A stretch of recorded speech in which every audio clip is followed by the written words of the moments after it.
Today's episode, and we have a great show lined up for you. I'm your host, Kim Jacobs, better known as the Balance Doctor. And all of our guests that come on, they're either people that have overcome some tremendous odds in their own lives as they balance this thing called life, or they're experts and they're here to share tips and strategies that will help you better balance and manage your life. Grab your virtual seats and let's get ready for some real, relevant, and relatable content on today's episode of The Kim Jacobs Show.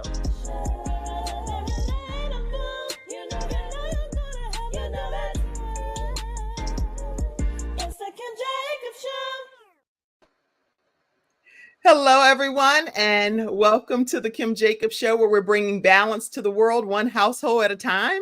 How are you over there, Mr. Willy? I'm good. Thank you, Kim, for having me. Happy Thursday. Thank you for being here. And we're so glad. Where are you from? Where are you located? I am in Toronto, Canada. So up north, How is the weather there in Toronto? It's surprisingly, December was so warm. Past January, we started getting snow and going below zero. We use Celsius here, so I will have to convert into Fahrenheit. But it has been not so cold lately, but we had some snow, so we're enjoying. Oh, so a nice mixture, some nice balance as we talk about balancing things. You don't want it to be cold, but you want it to be cold enough where you can enjoy the fact that it is cold, right? Enjoy some of the stuff. Indeed, my girls were complaining around Christmas that we didn't have snow, so they didn't really feel like Christmas, but it didn't bother me. I was okay. So now they have some snow to enjoy. Yeah. Well, I'm glad you're enjoying your weather there. And also, listen, if you're watching and grabbing your virtual seats, let us know where you're visiting in from as well. In the studio audience, we'd love to pop your comments up throughout today's broadcast. And that's what the show is all about, being able to bring maybe like a missing piece of a puzzle that may be missing in your household in some regard. Guess what? We bring people on that share their backstories. They share their trials, tribulations, things that they balance and manage, and how they manage this thing called life, right? So today we have with us Willy Gakunzi, right? Am I saying it right? You did a good job. Yes, okay. Gakunzi. And so I want to make sure that we take a moment just to let you all know who he is. He is a devoted father to his beautiful daughters, Kayla and Shayna, and he has a remarkable life journey that began in the Democratic Republic of Congo. So we're going to learn more about his background, and I'll let him go through all of the details of that. And now, obviously, in Toronto, Canada, alongside with his loving family. He's a distinguished banking and financial regulatory risk subject matter expert. Okay, that right there had me speaking in tongues, just that part right there, right? With over 15 years in expertise. In recognition of his exceptional leadership, he was honored with the 2021 CEO Award, and he's the founder of HOW Foundation, which is a nonprofit charity organization that strives to unlock potential inside of marginalized people through skills acquisitions. I'm telling you, you're in for a great treat. He's a songwriter, gospel recording artist. There's a lot to this man. And we're so glad to have you here on the Kim Jacobs Show today, Willy. So glad to have you. Thank you, Kim. What an introduction. Yes, it sums you up in a nutshell. What I love for people to do is get a chance to hear, because there's a lot of things that you're balancing in that introduction. I would love for you to just take us back and tell us about you and how you became who you are today, if you don't mind. Thank you so much. Thank you once again for having me. Yes. So I like to introduce myself as a simple man, a father to my two beautiful daughters, Kayla and Shayna. I'm proud really to have them in my life. What else? I'm a follower of Jesus. I love Jesus. I'm a saved, born again. Professionally, I'm into banking and financial industry and technology, focusing on regulatory reporting, all that. But I don't want to dive into that, I guess. Um, We can I dive into am whatever you want to dive into that balances your life, and you correct, can correct. help us as viewers and people tuning in. Indeed, and I am a gospel singer songwriter. I have an album out there. I do write songs, and recently I've added it to my profile authorship. I am an author of When Light Fades Away, Hope Remains, a memoir that really depicts my journey through life. As you said, I was born in the Congo, former Zaire, and I navigated through different period of life. I moved to Rwanda when I was around 13, 14, and then went to Europe, did my studies there, and I'm now currently residing in Canada where I serve. And I am a founder of How Foundation. How stands for Heart of Worship in Action Foundation. So that's Heart me. of worship. Okay, Heart of Worship in Action. Yeah, Foundation. that's awesome. Now, when you say you went to the Congo and you were doing studies and things, were you doing this as a young person, kind of on your own and going studying abroad type of thing, or were your family members with you? How did that process work? Yeah, so I was born in the Congo. It was former Zaire when I was born. So it changed name in '97, I believe, when the former president was overthrown. So where do I start? So I was born there, but through conflicts and turmoils, what affected the whole region, culminating with the genocide against the Tutsis that took place in 1994 in Rwanda.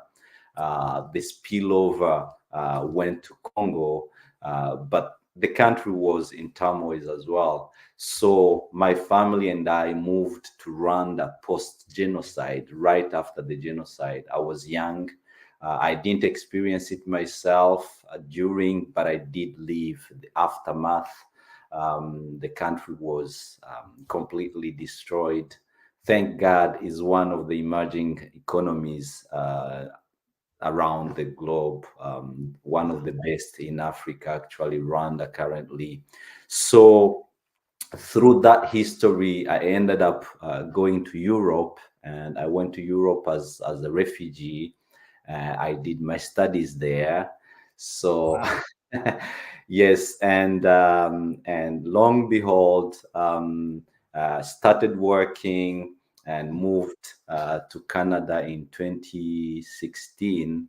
Right. Which again, I think we will dwell into there, where really my book, my memoir, is talking about. In 2018, I lost my wife very young, and she left me with my two beautiful daughter. And so my story in this book, again, going ahead a little bit, is capturing my life journey, where I was born, how I ended up being where I am today, and the Wow. hope that I have experienced, that anything is possible even after going so much. There is so much in us, potentials that we can unlock and be a blessing to the world, but also achieve our personal fulfillment.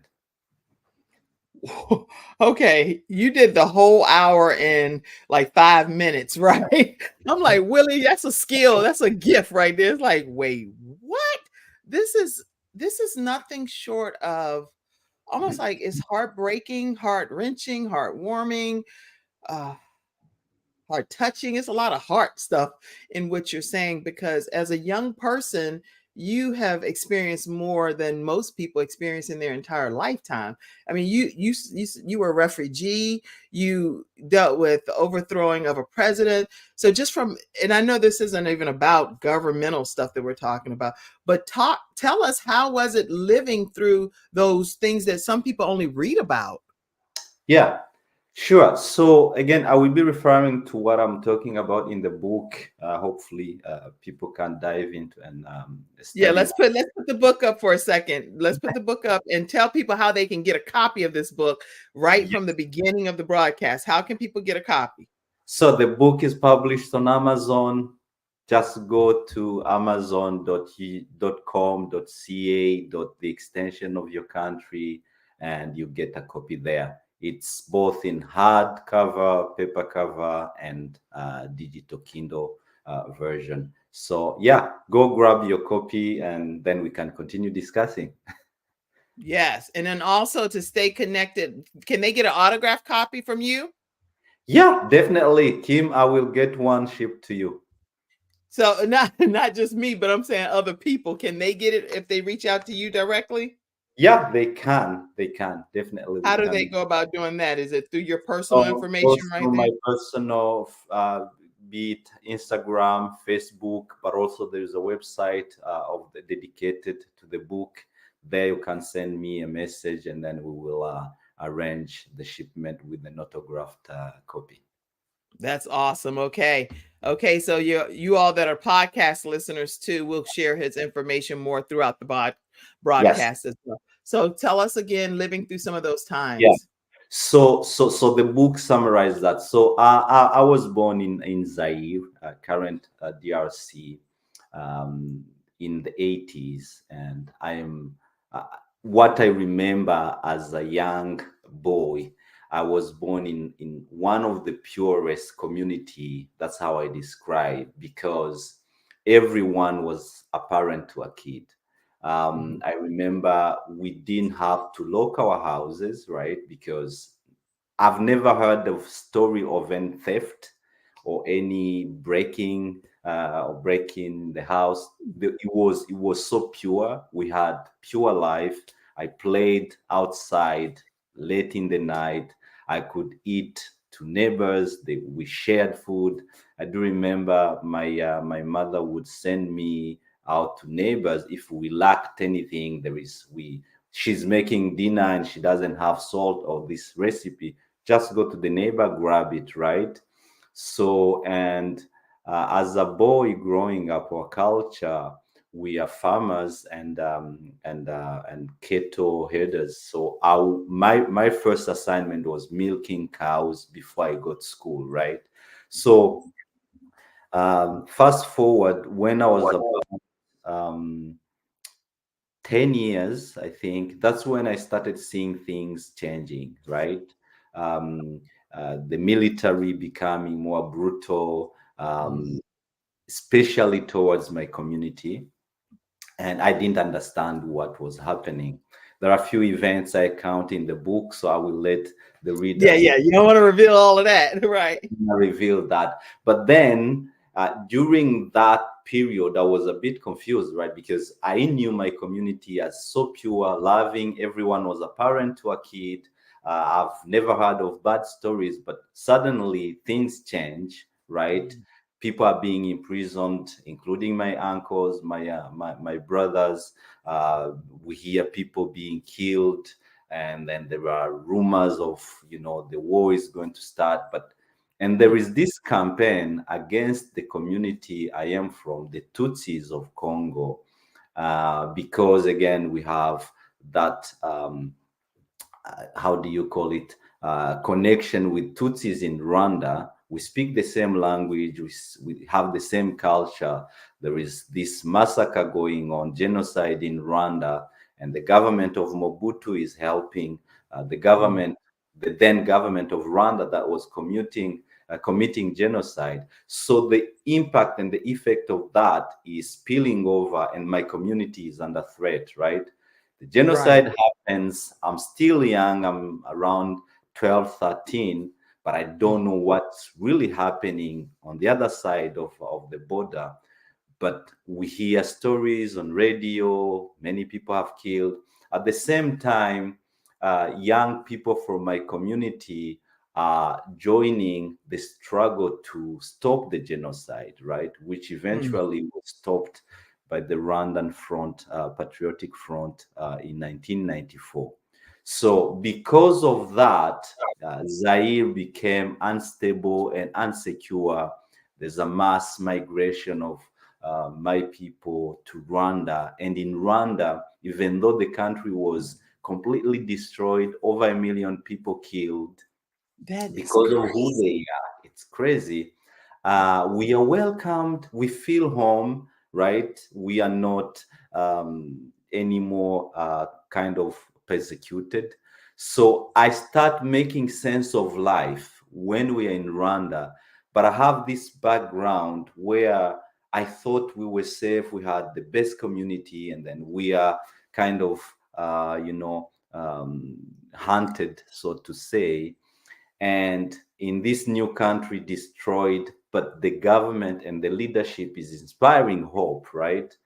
So I started making sense of life really when I was in Rwanda, but the reality of life wasn't as anyone would wish to, because you have survivors, you have those who committed the genocide. And So, again, I don't want to go into the politics and the right, right. But the governance point is around. this intentional destruction, basically, of Exactly. all of these mass numbers of people were happening right around you, even though Exactly. it was almost like you were in a movie, probably, because you're able to go to a neighbor, ask for salt, pepper, basic things. And so the close knit culture that you grew up in was being Completely constantly destroyed. Yeah. attacked. Yeah. And unfortunately, that's what is still happening. If you look again for the West, and especially North American people, we don't get to appreciate what is really happening on the ground. We Mhm. consume what the media tells us, and I'm sorry to say so, but the media is really biased, because again they have a line to operate in. They don't tell the story. They don't hear people like us who have experienced what we know and what is happening on the ground. Back in Eastern Congo, the same massacre is happening. My people, if I were to go there right now, the chances are I would either be uh, killed or imprisoned, simply because of who I am. Yeah, Wow. villages have been destroyed, uh, things have been plundered, and the army is definitely working with the killers to just eradicate. There is campaign, media campaign, saying that the Tutsis of Congo have to be killed. For what reason?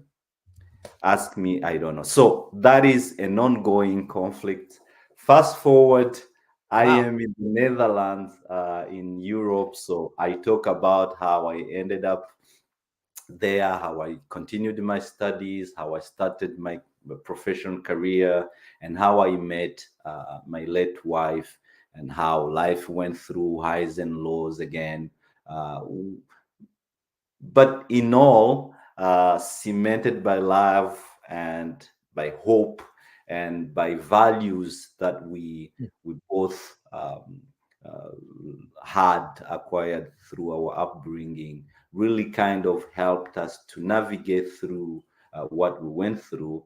And after she passed away, I know you will have many questions there. Yes, I yes. survived the loss, and what I think really life is all about, because it's a summation of experiences, unfortunately bad and good, but all makes the whole package we call life.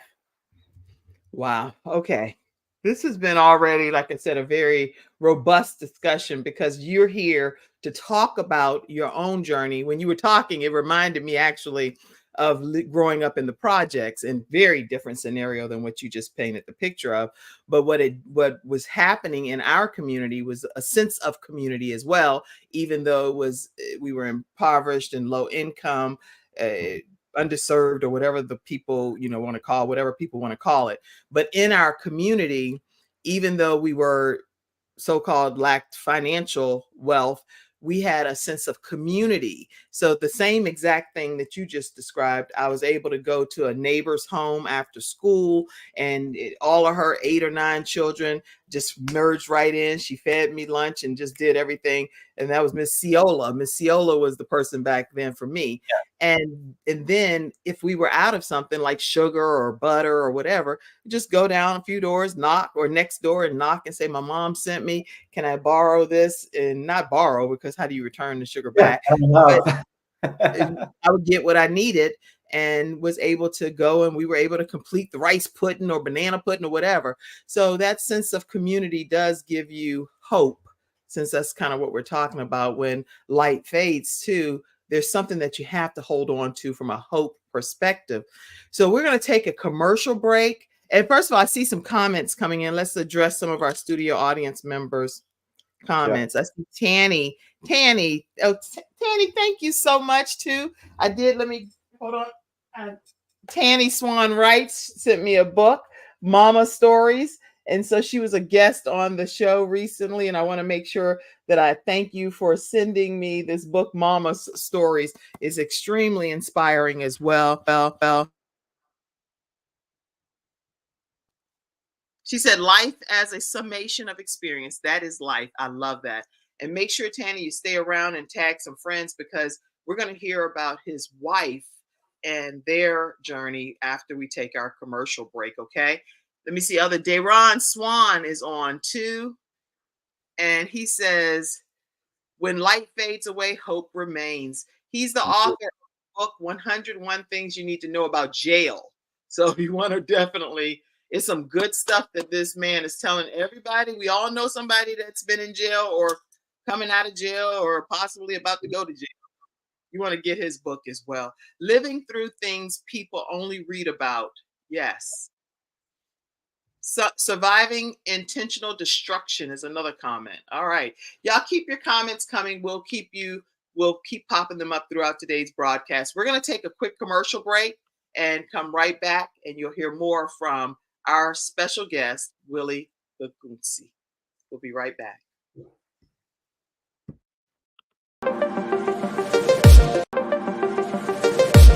Why learn about health when you can experience it?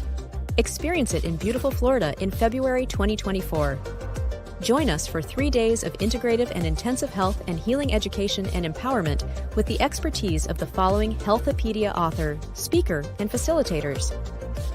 The world-renowned homeopath and acupuncture physician, Dr. James Marinakis, 4-decade health coach and holistic nutritionist, Dr. Joe D. Bear, and others such as Kimberly Meredith, Dame Doria Cordova, Rex Sykes, Dr. Gary Sanchez, Jamie Kerr, Serena Brown-Travis, and more. Experience daily morning walking and yoga, interactive participation, panel discussions, and more for your own epiphany of health. Get your tickets now.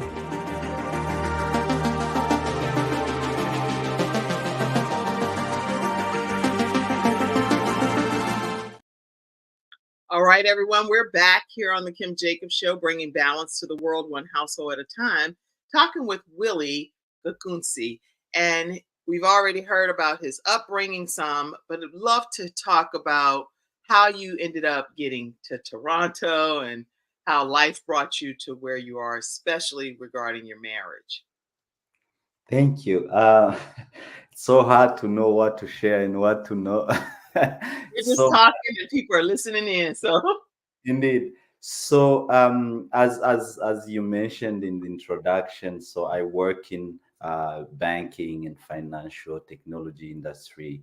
So I was traveling between countries, doing projects here in North America, both Canada and the US, but still living in Europe.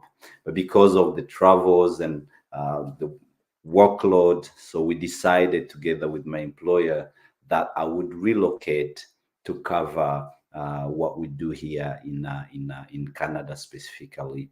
So in 2016, I and my family, young family, my youngest was 4 months old. We moved. We were living really our prime life, so to say. We had kind of gone through the stormy road, and we were living what we never dreamed we would ever live. Right. So we arrived in Toronto. April of 2016. That's when the family came over.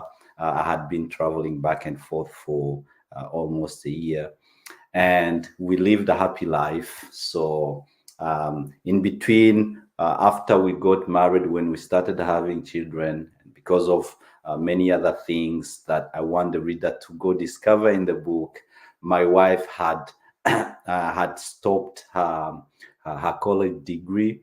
So when we got here, she resumed because we were stable and we had enough means. We could, so life was going Good. the way it should be going, right? Um, and in 2018, she graduated. She was doing computer science, software engineering.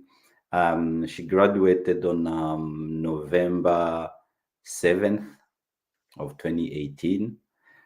In between, I was doing perfectly well in my career. We were living a life.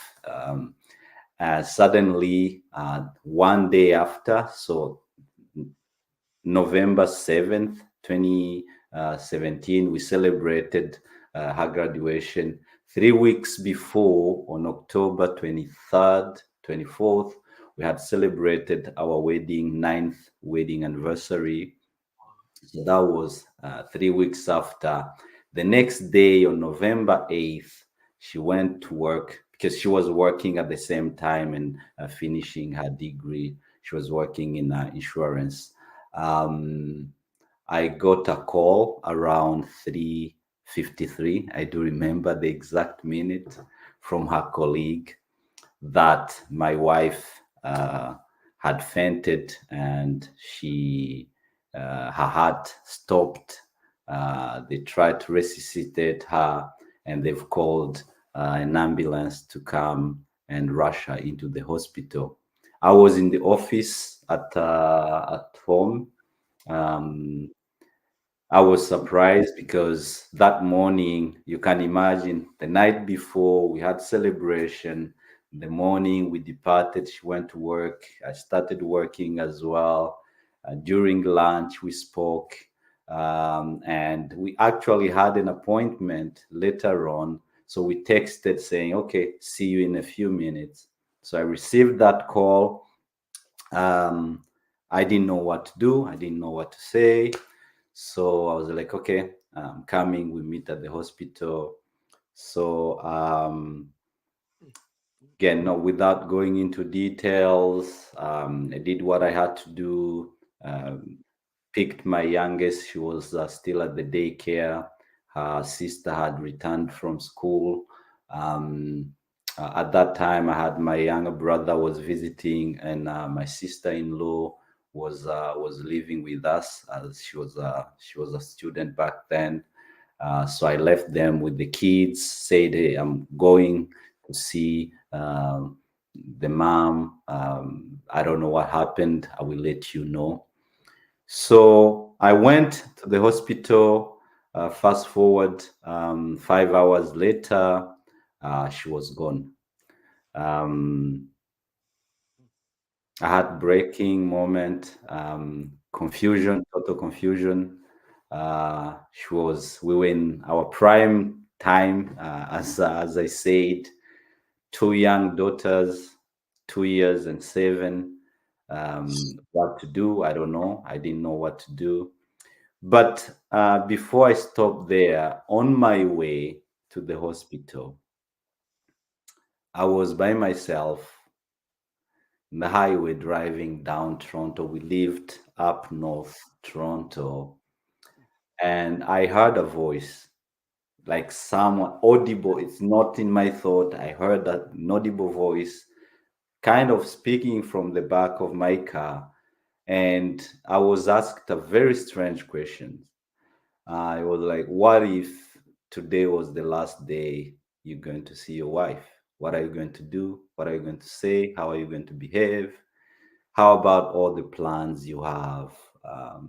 We were back then talking about having a non-for-profit organization to kind of formalize what we used to do, because we were helping people especially back home. But we wanted to make it our our ministry. How about those? We had written songs. I talked about the songs that we had never recorded. How about all this? So I started conversing with this person, and somehow I had peace that I never will be able to explain how I felt. I knew something was happening, but I was peaceful, calm, and I could talk. So I responded in that conversation by myself. I was listening to a song by Travis Greene. He made a way. You made Uh, a way. he made a way. So that song was on repeat. You made a way, and so I responded saying, I will, I will move on. I will move on with life. I will be strong. I will honor her, and I will do everything that I know I had planned or we had planned together as long as I'm alive.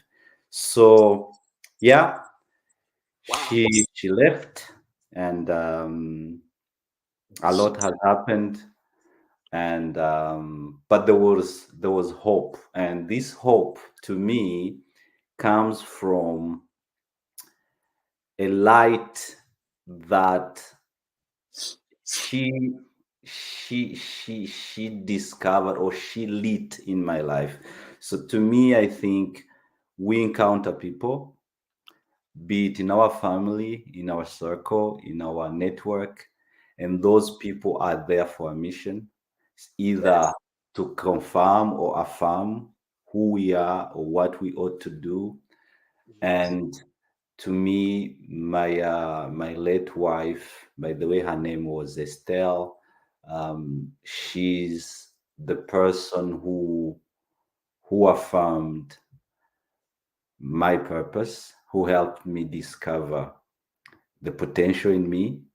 She was the first person who looked into my eyes and say, "You can do it. I know you are able. I'm proud of you." Whew. So that is what I call when light seems to fade away, Hmm. there is a hope that remains. And when we realize that, it is possible to live even after such heartbreak. Wow. Yeah.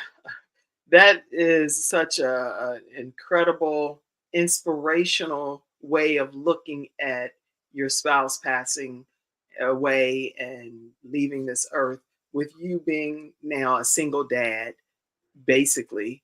And we know that she celebrates you from heaven. Estelle is always going to be with you and with your family, um, watching and cheering. Those are her daughters. So she's going to always be celebrating as one of your cloud of witnesses. What do you say to single dads? There are dads out here. I know personally some dads that their spouses have passed away, and lots of children that they still are raising and trying to keep the legacy of the mom alive, and a lot of different factors included in that. Any words of advice to those that are parents that became single parents by force because of death? Any words of encouragement for people? Yeah, I like the way you said it, word of encouragement. I don't want to sound like I have a rule book to follow, right? Um, what kills most, or what really impacts us most, is not necessarily the event itself, what happens to us, but the meaning we attach to what happens to us. So death is devastating. There is no such a thing as a death. Unfortunately, it happens and it will happen. But knowing and understanding the purpose of life, because life is bigger than death, and life does not stop when the physical existence stops. I believe in life beyond this life. and Yes. people do not cease to exist because we don't see them. They live. So I would encourage those who have gone through or who will go through losses. Allow yourself to mourn and to grieve.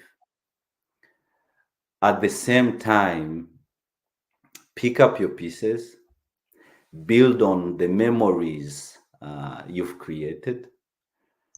And I do believe that because of my faith again, there is no way I can go through what I went through if I didn't have power within to survive.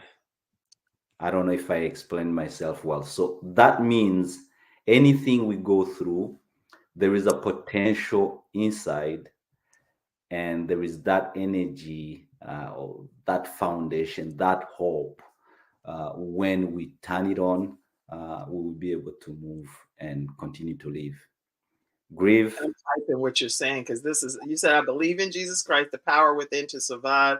I don't know if I could have survived without my belief. And you would think you and I are twins, because without this belief factor for me in the hope of knowing that one day I'll go to heaven to reunite with my son and my loved ones, that's what gives me hope, you know? So this Yes, is just incredible. yes, yes, yes. And it is possible to laugh again even after going through what we went through, because again, life expands. Life does not stop because we're hurting. Life expands around the hurt, around the pain. And I think heaven wants us to live again, even those who have left us. And it's not only applicable to death. Any adversity we go through in this life, it hurts, but because of the hope, and hope to me is really that it is possible to me, not general term hope for me. And the reason why I carry on, it's because I know, I am convinced within that it is possible to live again and to continue. And so, as part of living again, when we come back from this commercial break, part of your living is being a single dad to these beautiful two daughters that you have. And I was able to find two pictures back there, and I'll pop them up after this commercial break. So, we'll be right back, everyone, talking with Willy Gakunzi. Gakunzi. Yeah, I got it. Willy, let me just say Willy. We're going to be right back to learn more about Willy and his story right after this commercial break. We'll be right back, everyone.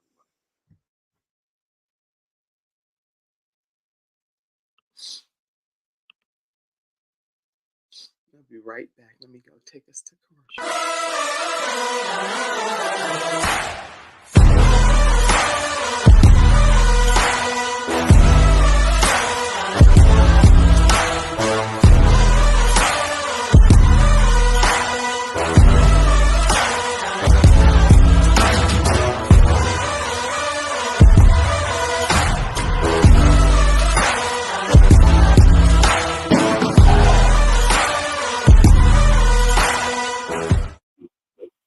All right, everyone, we're back, and I was gonna get my cloth during the commercial break, and then I sat here and just rubbed my eyes from your story and forgot to get the cloth. But you know what? I'm so grateful that you are transparent and sharing your story of your wife, the beautiful life you all had together, and the meaning that the impact that she had on your life, even while she was here. So as you've transitioned, you became by force pretty much a single dad. And so I would love for you to talk to us from the perspective of being a father and playing, still having to move forward by choosing life. You could have chosen a different outcome, but yet you chose to still be here with your daughters. Talk to us from that Yeah, perspective. that's the hardest question to answer. Um, so the approach I take to life in general, but specifically to parenting, is to do my best and try to do the right next thing, the next right thing, without looking at beyond what I can do now, right? So making sure I have an undivided attention when my time comes to spend with my two girls. Make sure that I'm open. We talk about anything and about everything. um, when I can't, I tell them I don't know how to do this. Like I do remember when I was doing their hair for the first time, I was like, I don't know, but I'm going to try my best. Let's learn together, right? I have a preteen now. When we talk about teenagers and life in general, I'm like, you know what? I'm going to talk to you from a man's perspective. I think this is what it is. I don't know because I didn't go through this and I don't even know how it should be done. So I think when we don't try to be the solution to everything, but you do the next right thing you can and be intentional, life becomes lighter. And how do you think your daughters are dealing with the fact that, like, I know I can't even put myself in the shoes of two teenage girls, and their mom is not here on this earth, but it's beyond their control. They cannot do anything about it except for go with dad and the rest of the family that embraces them. What have you observed are the things that can help them, a grieving child, during times like this? Yeah, it's hard, right? And special, well, they were young. The oldest was 7. She could understand at least. The youngest, she goes by what her sister does, right? So, and kids, they swing. 1 minute they're up there, the next they're down there. And because they don't really make sense of what is happening around them and within them, they don't know how to process their emotions. I think what, at least what I did, and I hope it's helped and it will continue to help them, is to be there and allow them to express themselves the way they feel it. Again, in the book, I included some of the discussions we have, some of the questions they asked me. Um, let me share this one. I do remember one of Mother's Day. They would come and ask me, "It doesn't make sense that we celebrate Mother's Day because our mother is not here, right?" Or say, "It's not fair, Daddy. It's not fair that, sorry, that we don't have our mother here.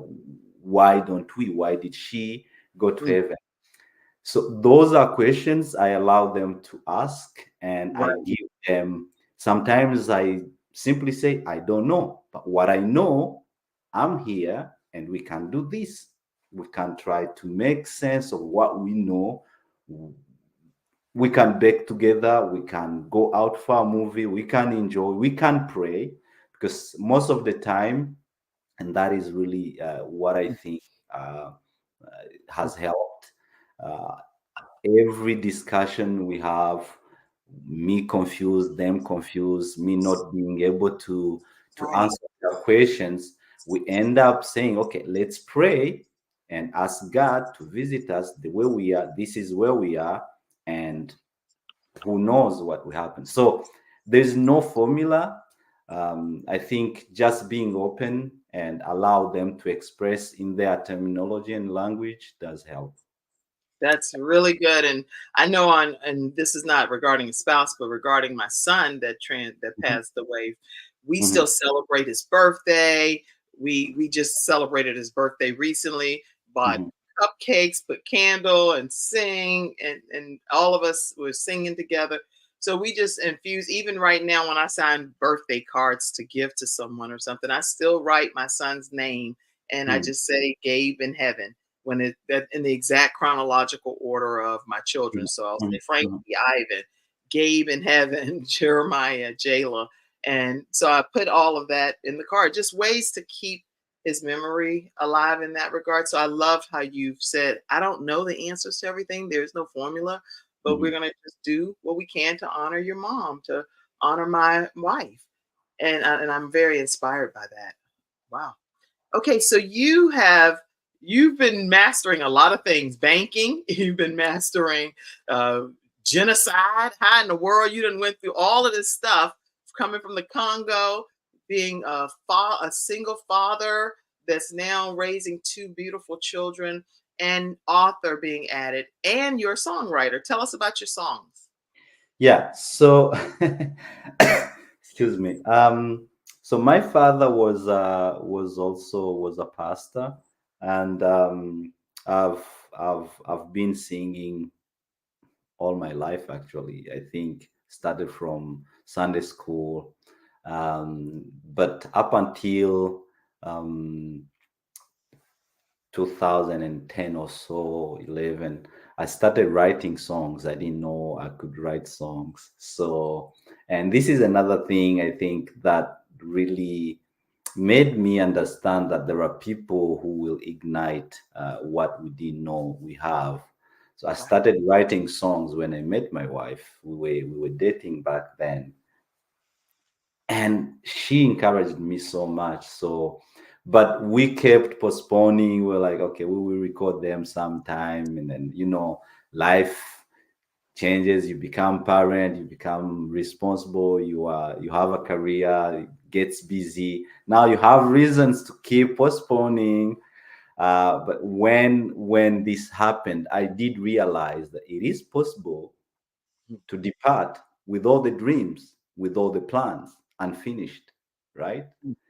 Yeah. So I made my mind, and I said, okay, any project that I think of and I'm able to make it, I will do it regardless if it costs me money, if it costs me more time. I have to make sure I empty myself. What I don't know is when my day is due, right? But I have to make sure my projects, my dreams, what I can do now, I do it. So in 2019, that when I released my first song, which was actually written by Estelle. And then afterwards, I continued releasing. I have, I think, 9 songs out there in a full album.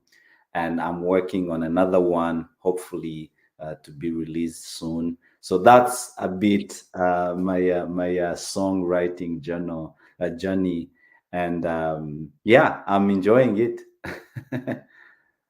Well, I have a question. Are you one of those singers that you sing, but you only sing like when you get a chance to have the music under it and everything? Or are you one of those like, just tell me I will belt out a tune in a No, heartbeat? no, I'm the first one. I Oh, know where you're going. I know where you're going. ah, Let's do that next time. Let's do that next time. so My you like, voice. oh, I'm gonna be in the studio. That's what you Yeah, yeah. so I'll leave you alone and let you off the hook on that. Okay. That's funny. Yeah. You know I'll go there, right? I But knew, I knew. you like, I know this is gonna be one of the questions. She gonna try to put me on the spot. But what I really am proud of is the fact that you are still getting your thoughts out and putting them into a book, a memoir, in my opinion. And so, what do you want readers to walk away knowing about your book when light fades and hope remains? Great. Two things. And one is acknowledgement of the facts, adversities, what we go through. Acknowledge those. They're there. Facts are stubborn. They don't change because we have mood. We are moody because we feel sorry and pity. Facts are facts. So, and that is what I'm trying to do in this memoir. I do acknowledge, and I've been really plainly open and vulnerable in all the sense of words. Uh, I'm acknowledging facts, what I call facts adversities. But with that, I'm also acknowledging the unwavering conviction really that even though those facts are there, there is hope that remains. Because of that, I dare to move on. I dare to work. I'm a hard worker. You mentioned it. I did receive a CEO award for being an outstanding leader. This book has won an award, author award from my publishing house. So it is possible. Yes, there is this. I've gone through hardship. I've faced adversities of all kinds, but I am convinced that because of the hope that remains, I can dare to do, I can dare to dream again, I can dare to raise my kids with confidence and being proud. I can dare to stand and say, I believe in this, I don't believe in this, I want to do this, I don't want to do this. So, two things really: do acknowledge, look at the facts, see what it is, but don't dwell there. Dig deep down. There is a hope. There is a light that did not dim completely. It did not fade away. It just dimmed. It looked like it's getting darker. But because of that hope, you can ignite your light and dare to move on. Wow. I'm inspired by everything, because if any person dealing with grief and they read your book, they're going to be able to walk away with some level of hope and inspiration to continue on this journey called life.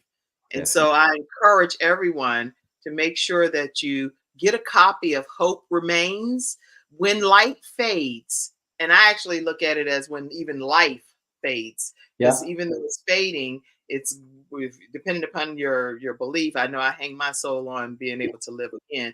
But when light fades away, hope remains. You want to get a copy of that book right on Amazon, or you can get your copy directly from this author, Willy Gakunzi, right Yeah. here. And he will sign the copy for you. You see, he's on a book tour here recently and signing autographing copies for those that came in to that location, but he'll do that virtually for you. And I'm going to put his contact information up again. Let people know how they can stay connected with you, please.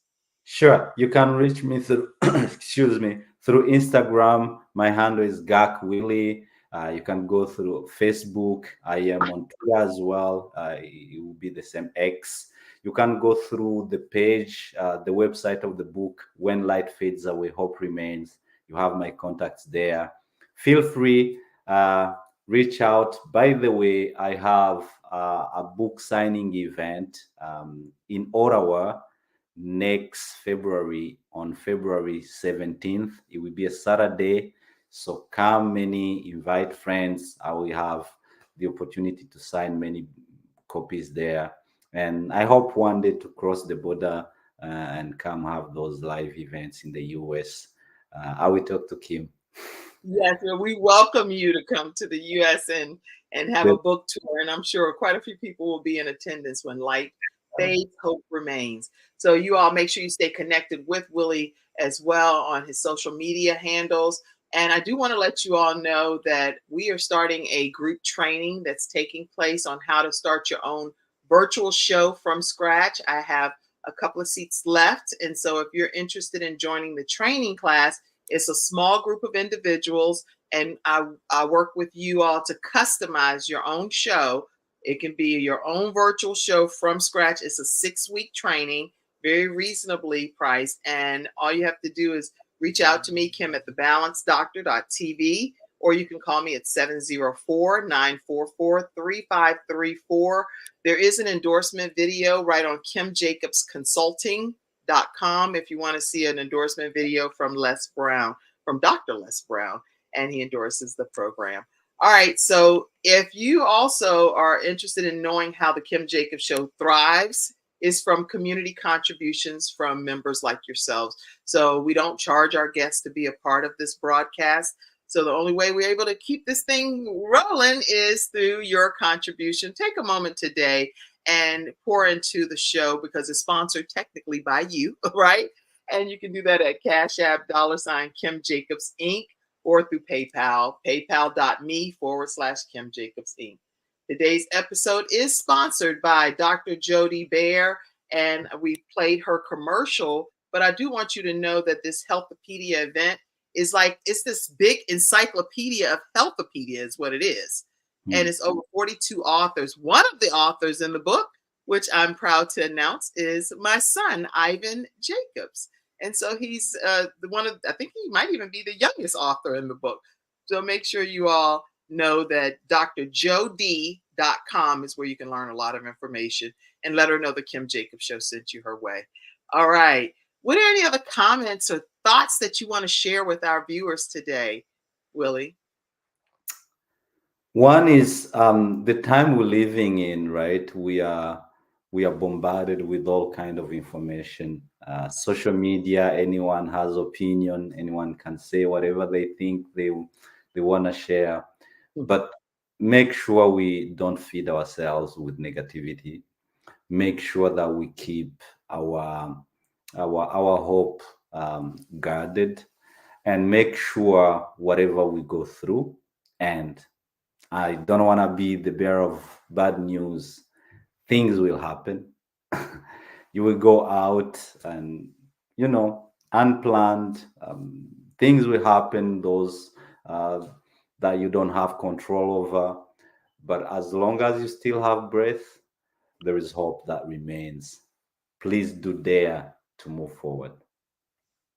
I am grateful that you said that. And in moving forward, you are an example of that by being able to embrace the fact that your wife is no longer physically here. She's a cloud of witnesses.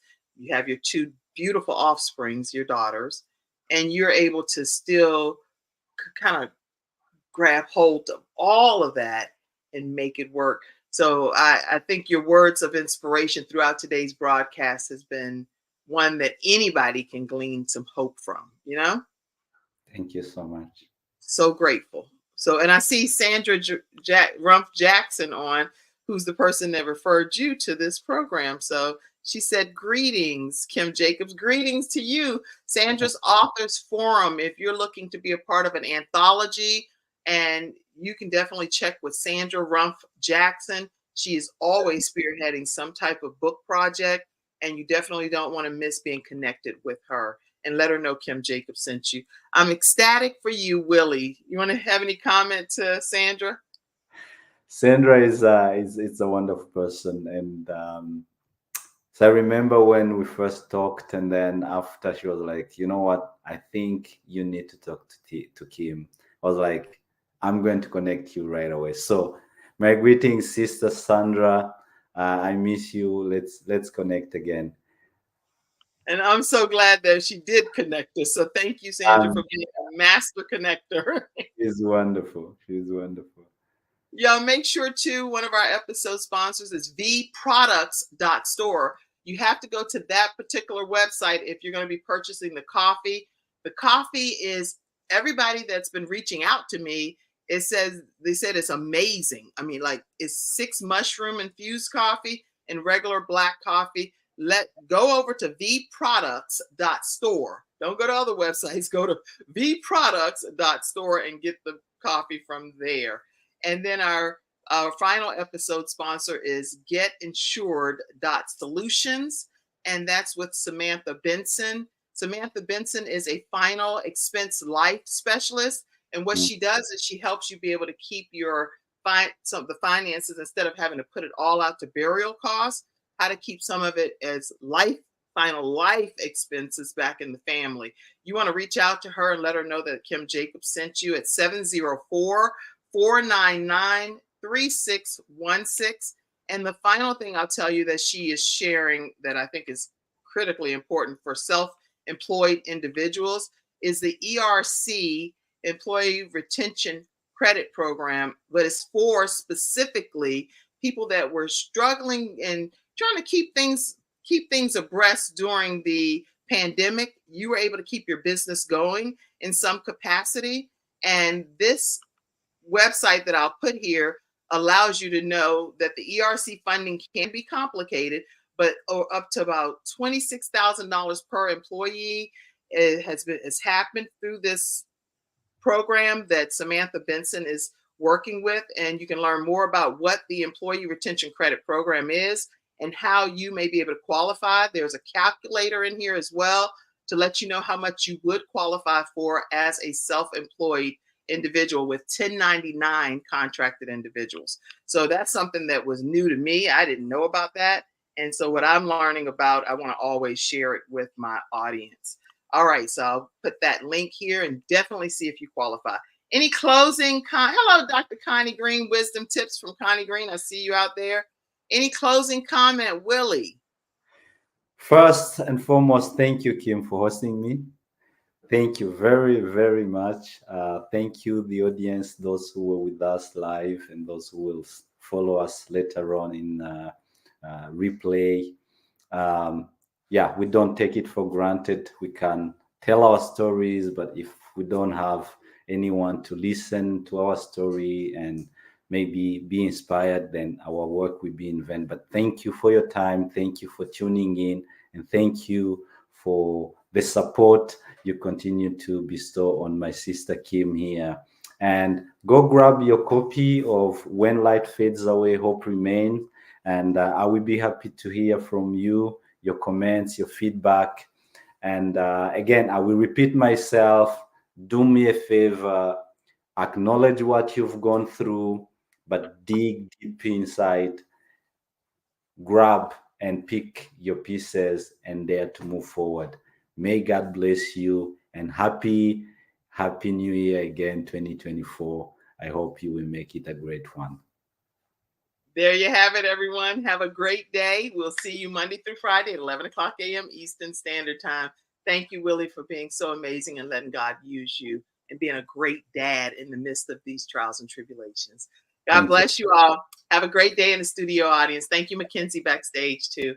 Thank you for tuning in to today's episode of The Kim Jacobs Show and for being in the virtual studio audience. Your presence truly does make a difference, and I look forward to you bringing your friends and family to join you in the virtual studio audience Monday through Friday at 11 o'clock a.m. Eastern Standard Time. I look forward to seeing you.